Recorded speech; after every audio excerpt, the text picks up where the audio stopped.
Hey skiers, it's Bob with SkiEssentials.com. Welcome to our 2026 ski test. We've got a Stockli Nela 88 for you today. Ski returns structurally unchanged from last year, just returning as one of the smoothest and quietest all-mountain skis out there. Really packs a punch, has a high-performance ceiling, but it's also lighter and more nimble than you may expect, especially for having two sheets of metal. So this ski does kind of blur some lines as far as being hefty and strong and stable and sturdy, but also pretty nimble and agile.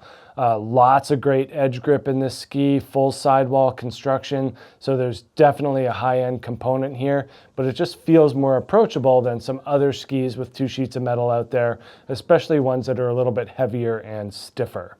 It is built with a lighter weight wood core consisting of poplar, paulownia, and beech. We do get those two sheets of metal. The upper sheet doubles as the top sheet, which is a pretty interesting way to go about it. Kind of putting that top layer as metal really does a good job at reducing vibrations, as it's the first point of contact for your boot, basically. So boot binding to ski, having that be a more reactive material like that Titanal does make for a smoother transition and just kind of keeps the ski really quiet overall. Stockli is definitely known for their silence. A lot of that has to do with the infusion of rubber dust into their adhesive laminates. So by incorporating rubber into the mix, they are further reducing vibrations and chatter. Ends up being on the lighter side. This is a 168 on the scale here at 1,594 grams. So not terribly heavy at all. Certainly has the mobility to be reasonably quick. And then we see a little bit more flex in the shovel, but pretty stiff and sturdy throughout the underfoot zone and into the tail.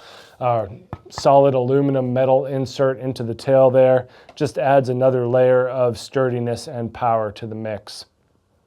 Shape-wise, we're at 88 underfoot.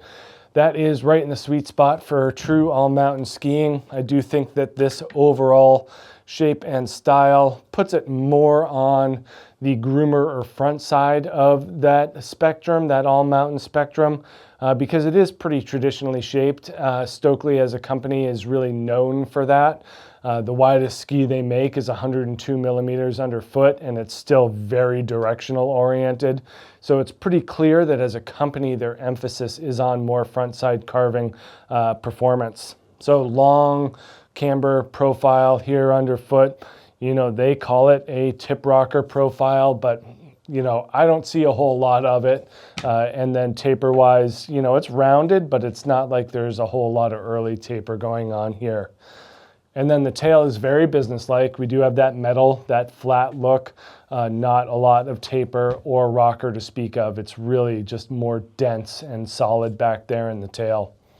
16.9 meter turn radius, kind of easy to make a variety of turn shapes and styles. I think that you can get it a lot shorter because of that more gratuitous flex in the shovel there.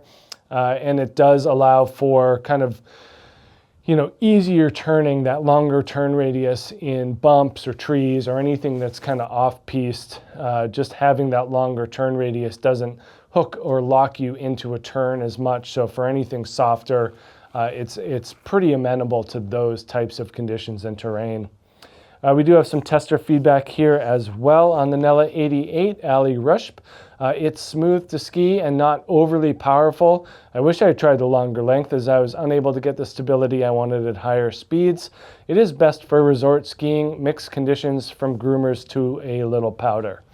Yeah, that's totally, like, I think what you expect to hear from an 88 with two sheets of metal.